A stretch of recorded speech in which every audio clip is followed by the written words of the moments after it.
Peace and blessings. This is Depressed's Composition. Okay. So, I want to talk about my Black Girl Magic Challenge. This is actually day 2. I'm not going to chronologically do this in order because it's no point to that, when I should have started from day 1. But yeah, so far I'm getting used to the cream even though it's been 2 days. But I'm really interested in doing this and everything, so I want to stay committed. I'm gonna upload a video while I'm talking to you guys. I'm on Facebook and I need to get on YouTube. I want to just talk about Black History Month because it is Black History Month. It is February the 2nd. I do want to talk about Black History Month. I have thought about talking about African Americans and them dealing with mental issues such as ADHD, generalized anxiety, seasonal anxiety disorder, OCD, bipolar disorder. A lot of people would like to know, why do African Americans, why don't they like to talk about it? And the reason why is because we were taught that, if there's something mentally wrong with you, you would have to deal with it on your own. And I did not like the fact that we don't talk about mental health in general, because there are children who are in school, whether it's elementary, middle, or high school, or even college, that are kind of suffering mentally and they don't know what to do. So if I can, and if I could, I would really like to help children that are, well, not children, but young adults and adults that are my age. I would like to help them, and say that you're not alone, that there are people like you that are dealing with their mental issues, and that we can talk about it. I went to my therapist yesterday, and while I was talking to my therapist, she gave me this.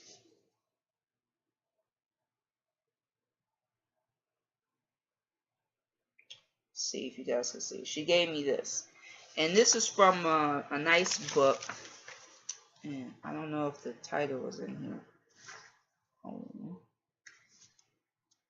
And this book is called The Social Skills Guidebook. Now, this is not the actual book. My therapist actually gave me chapter 1 of this. This is to help, people who are socially awkward, if you will.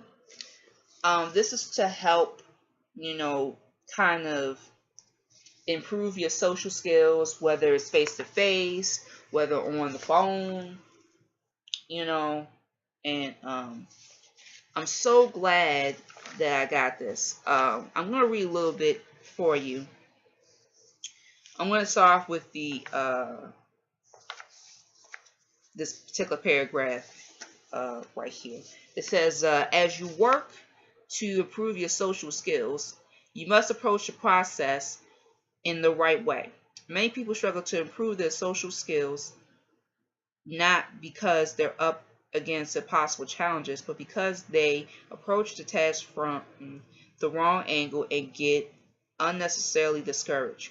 With the right mindset, expectations, and approach to improving, you will make more progress.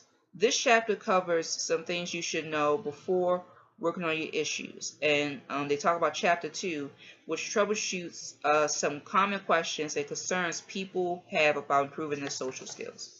So chapter 1 is basically what they call the overall process of improving your social skills. And it says you don't need to change everything about yourself to do better socially. In other words, you don't have to change your persona just to talk to people. That's what they want to explain to you. I do have problems with talking socially, whether I don't like talking to, I do talk a little bit more, but the thing about that is that you have to get comfortable with talking to someone that you practically don't know, especially when it comes to, dealing with everyday life, whether you're talking about, your bills and talking about, stuff with your professional caretaker or your primary care physician, because these are people that you don't see on the regular. You just see them annually and gradually. So you have to be comfortable with talking to people like that, or also talking to, like professional people, like lawyers and managers of different types of, businesses, like restaurants and things of that nature. So you have to kind of learn how to do that without changing your whole persona about yourself. There's a part that I really like here, and it says something about being acceptable, though sometimes impractical social differences. One of them says having an introverted personality, liking to spend a lot of time alone, not needing or wanting a ton of friends. Let's talk about the second bullet, liking to spend a lot of time alone. When I have the house to myself, I feel like that's my time to really, kind of just what I normally do, just sit here and just, ease my pain, ease my troubles. And, that doesn't have to be the case. I can talk to someone on the phone, literally call someone up on the phone and just be like, you know what? I want to talk. I just want to talk. But I don't feel like, in my case, that I'm comfortable with that. So I choose to not, go on the phone. I choose to actually go through social media, which I haven't done in a while unless I'm doing my Facebook groups that I'm in. I don't really have a Facebook group that I call my own. I literally would like to have a Facebook group that I call my own. But, I want to learn the ropes of other Facebook groups, such as the ones I'm currently in now. So, yeah. I'm not sure, but if I do this on Damage TV, I would like to show you guys the groups that I'm in. All I gotta do is set the bandy cam up, and that'll be that. But until then, I'm gonna be talking about the Facebook groups I'm in directly. But back to like spend a lot of time alone. Like when I'm like at a party or an event that I know the area where like family wise, I know where to go when I don't want to be bothered. That's when I feel most comfortable. But in those particular times, you kind of want to start to learn how to be social, but don't do the fake persona. That does not need to be a part of your agenda. Okay, here are some more. Being selective when choosing who you want to be friends with. I always say, in the back of my mind, I always like to say, keep your circle small. Keep it small. You don't need that many people in your circle. You have to have your trust level at a certain point where you know that person will not, cross the line or any boundaries with you. So that's good too. Preferring to socialize for shorter periods of time and then head home to relax and recharge your batteries. Having a tendency to get drained by socializing. That can be worked on. You don't have to just be like, okay, that's it, bye, and then run home. Be like, like you don't have to put yourself in a panic, just because of talking to someone.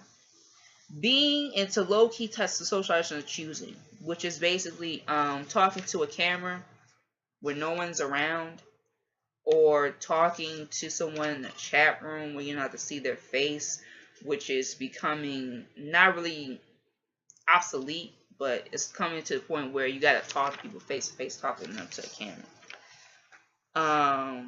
It also says choosing to avoid rowdy parties or getting drunk. That last part I don't have a problem with. And there's just other stuff, you know. I am going to read this a little bit more further, because I do want to talk to you guys a little bit more about this, you know. This is so good, really.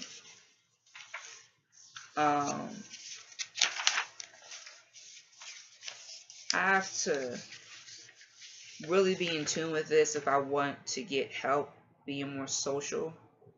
So I think for the next few days until I see Miss Young again, which is my my psychotherapist, I am going to be reading this.